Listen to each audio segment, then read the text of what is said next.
Jadi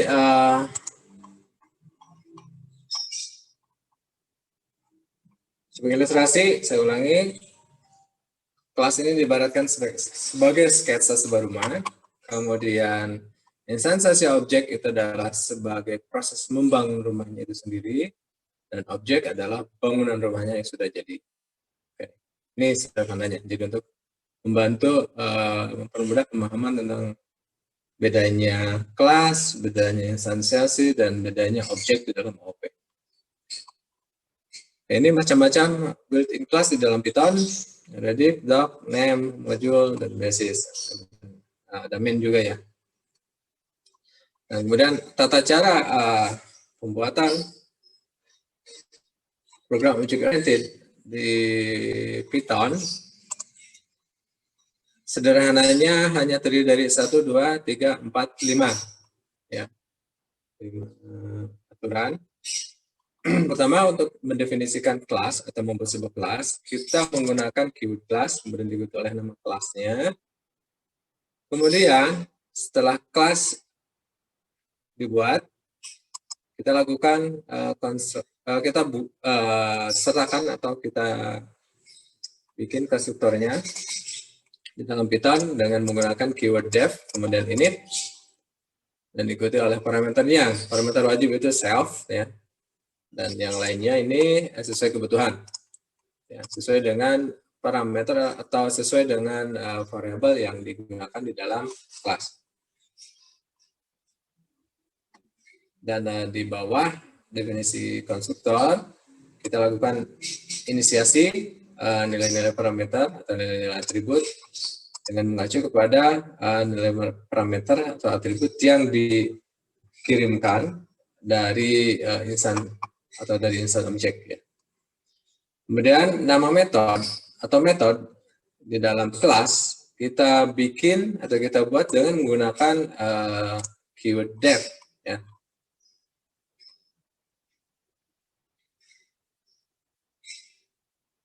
Keyword def, kemudian nama fungsinya apa, dan parameternya minimal self, ya. Kalau ada ada parameter yang mau dijadikan sebagai untuk mengatur atau sebagai inputan dari fungsi di dalamnya, ini bisa kita sertakan di sini. Jadi setelah self, bla bla bla.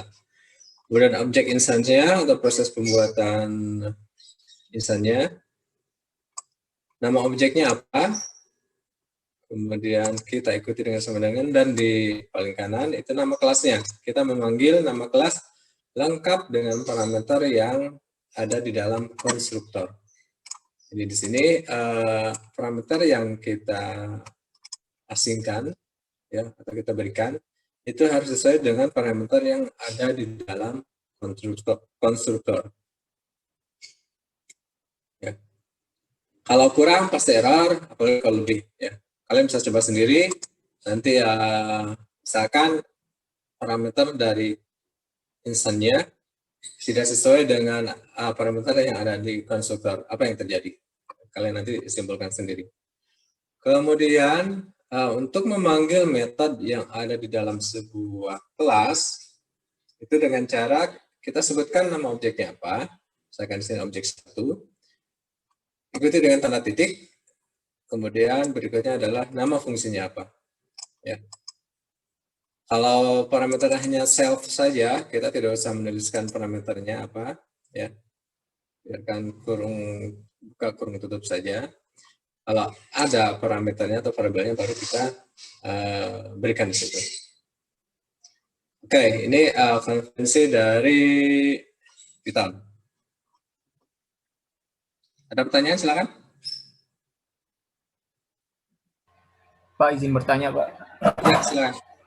Pak, itu yang self parameter itu seperti di Java ya, Pak? Ya, self itu kalau Java this. Ya, itu yang self parameter 2 itu kenapa S-nya besar ya, Pak? Kapital. Apa enggak? Case sensitif, Pak? Ini case sensitif. Sorry, ini hanya karena typo. Bukan tipe, apa aja namanya ya? Otomatis besar sendiri. Oh. Saya Seharusnya kecil kan, Pak? kayak yang pertama itu. Sedikit. Oke, Ya, makasih betul. Pak. Terima kasih ya sudah diingatkan.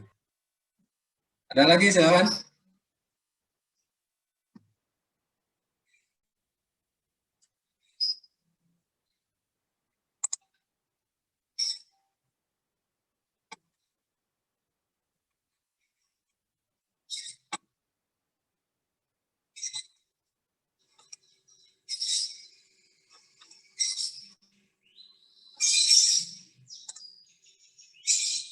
Yang di waiting room, oh sorry.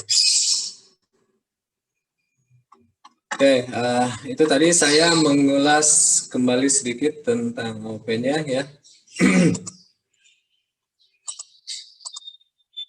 Jadi ya sederhananya seperti itu, dan kita coba cek kembali ke, atau kita lihat kembali ke contoh program tadi.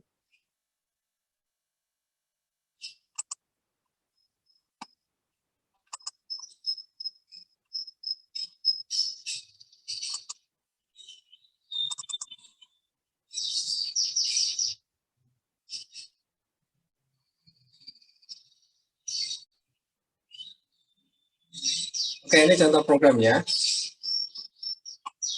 Ya, kelas, kelasnya, kemudian nama kelasnya apa. Dan ini harus diikuti dengan tanda titik 2. Jadi kalau misalkan kita lupa titik 2-nya, kita hilangkan. Kan ada apa warning atau memberitahuan error 2. Kesalahan titik 2. Kemudian ini keterangan saja ya. Jadi kalau kita tidak sertakan pun tidak apa-apa. Kemudian jumlah karyawan ini adalah sebuah variabel ya, variabel yang dimiliki oleh si kelas. Kemudian ini adalah konstruktor. Saya terangkan dulu. Konstruktor.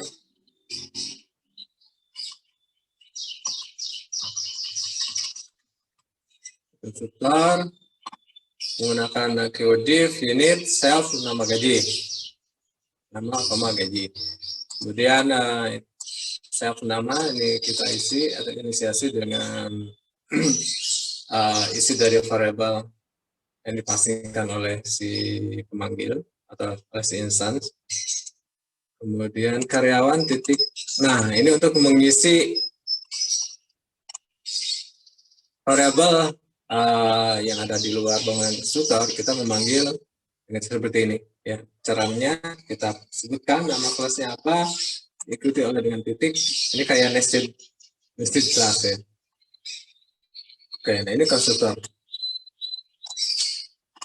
Nah, kemudian di bawah ini dua fungsi ya, atau metode, ya, dua metode yang akan menampilkan. Sebenarnya sih nanti kita akan bahas tentang setter dan getter, ya itu yang diperlukan ketika kita sedang menerapkan private, protected, dan public variable. Jadi di situ perlu ada setter dan getter. Nah, di sini karena belum ada variable yang private maupun protected, kita belum bahas setter dan getter. Jadi ini hanya hanya metode yang fungsinya menampilkan kalau ini sih namanya tipe public ya, public parameter, public variable. Oke. Kalau di Google Colab, ini enaknya Google Colab, kita bisa eksekusi per blok program, kemudian berikutnya. Nah, di blok berikutnya ini adalah contoh dari instansiasi atau proses membangun bangunannya itu. Instansiasinya, ini nama objeknya, jadi proses membuat objek ya. Nama objeknya karyawan 1, kemudian diikuti dengan tanda sama dengan dan nama kelas.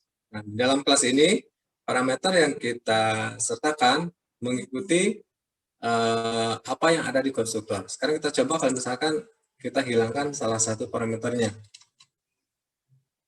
Apa yang terjadi? Oke. Sudah ada pemberitahuan, ya, error. Ini nggak boleh katanya. Harus sesuai. Kemudian kalau kita lebihkan gimana? Sama, dilebihin juga tidak boleh. Jadi harus tepat berapa jumlah parameter di konstruktor, itulah yang kita gunakan di instance, ya, atau di instansiasi objek. Ini karyawan satu, kemudian kita instansi karyawan yang kedua atau objek yang kedua. Kemudian setelah itu kita panggil metode-metode yang ada di dalam kelas. Ya. Seperti halnya dengan bahasa pemrograman lain, hampir kebanyakan untuk memanggil kelas itu dengan, untuk memanggil metode yang ada dalam kelas itu kita menggunakan tanda titik. Dan si Google Colab ini juga cukup bagus. Jadi saat kita mengetik nama objeknya, ya, nama instannya, kemudian tanda titik, dia akan menampilkan apa saja sih yang ada di dalam si instance tersebut atau di objek tersebut. Oke, misalkan ini. Nah, kita coba eksekusi.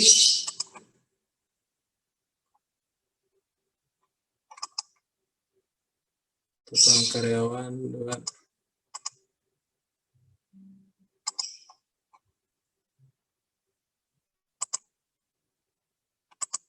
Sorry, kurang.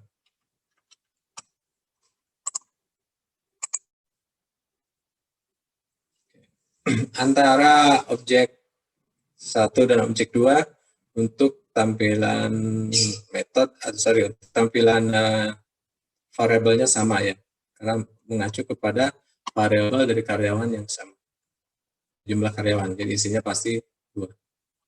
Oke, ini contoh kelas, instansiasi, dan objek yang sederhana. Oke, silakan kalau ada pertanyaan. Ini sesi kita kayaknya nggak bisa terlalu lama nih. Tadi sudah ada warning dari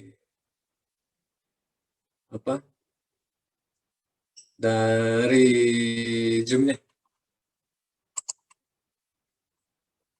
Silakan kalau ada pertanyaan.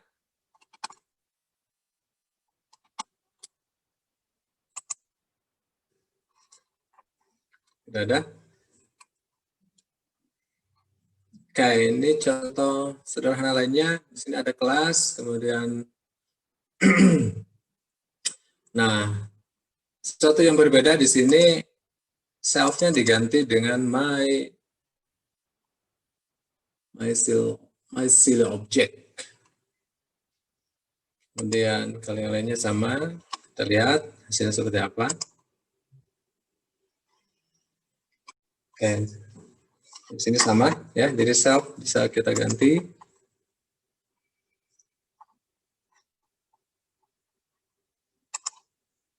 Ini contoh kelas yang lainnya.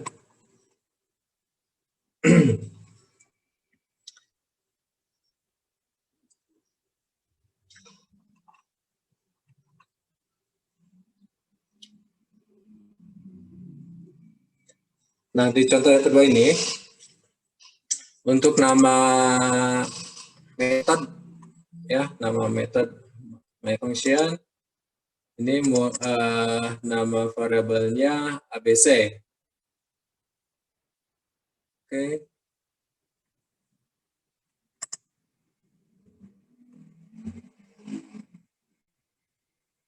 1% dan dengan 6 my function ABC name. Jadi ABC ini adalah nama dari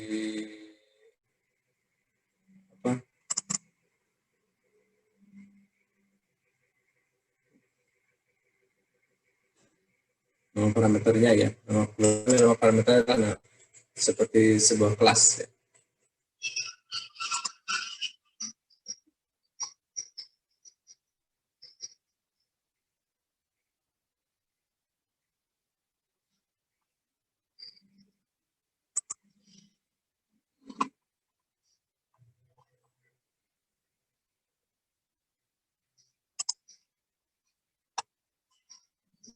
Oke, itu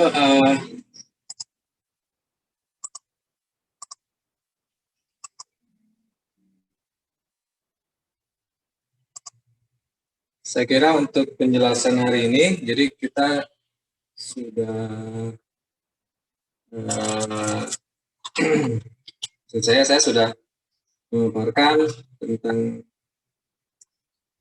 object oriented di Python sebagai introduksinya, kemudian tentang kelas, tentang konstruktor, instansiasi, dan juga objek.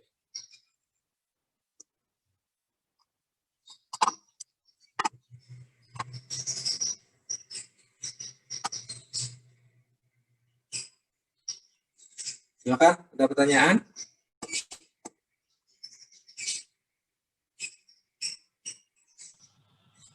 Tidak, Pak. Cukup jelas ya.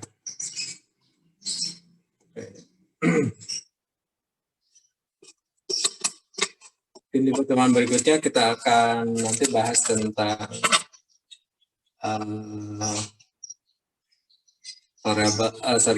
tentang public variable, kemudian protected, dan private, kemudian cara mengaksesnya, setter, getter, kemudian yang tentang apa, inheritance, polymorphism, dan seterusnya.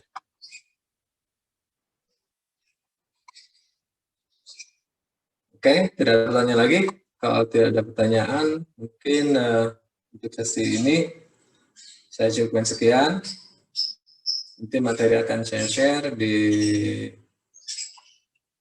mana ya? Di live ya. Terima kasih. Selamat siang. Assalamualaikum warahmatullahi wabarakatuh.